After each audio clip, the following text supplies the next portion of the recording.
In the Torah, God creates Shabbat. God even has to create the concept of rest. God creates the world in 6 days, creates the trees, the plants, the animals, even humankind. And then afterwards it says that God rested on the seventh day and sanctified it.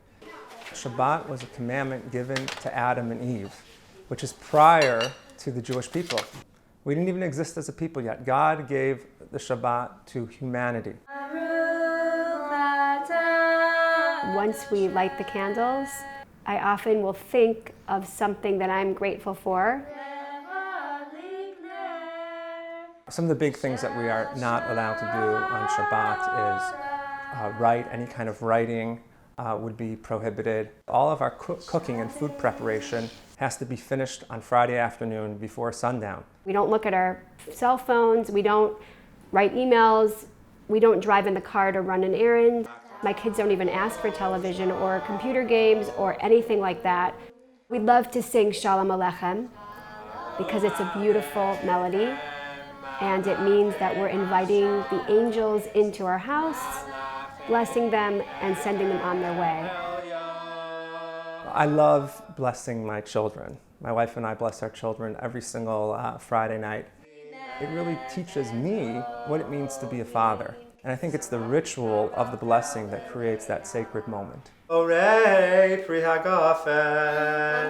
In society, oftentimes we measure our success by the things that we have built. And the lesson of the Shabbat teaches us that it's when you stop building. It's about those more interior kinds of things, the things about the working on your soul, the working on your friendships, on your relationships. Those things are really the important things in life, and those are the things that we are going to be remembered by. One of the rituals that we do on Shabbat that has a lot of meaning for me spiritually is, it's called Nitilat Yadayim, which is the ceremonial washing of the hands. The idea of lifting up our hands to do God's work or spiritual work rather than, our hands are doing mundane things. You have the same eating of bread, if you will, on a Thursday also happens on Shabbat. But when you do the special prayers around it, you're sanctifying it. And now it's a vehicle or a tool to appreciate what God has given us.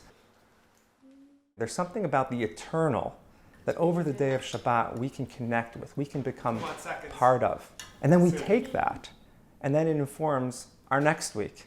The idea of taking 24 hours off from constant need to create, to build, to do more, and just to be able to reflect, this is a universal gift for everyone to be able to take advantage of.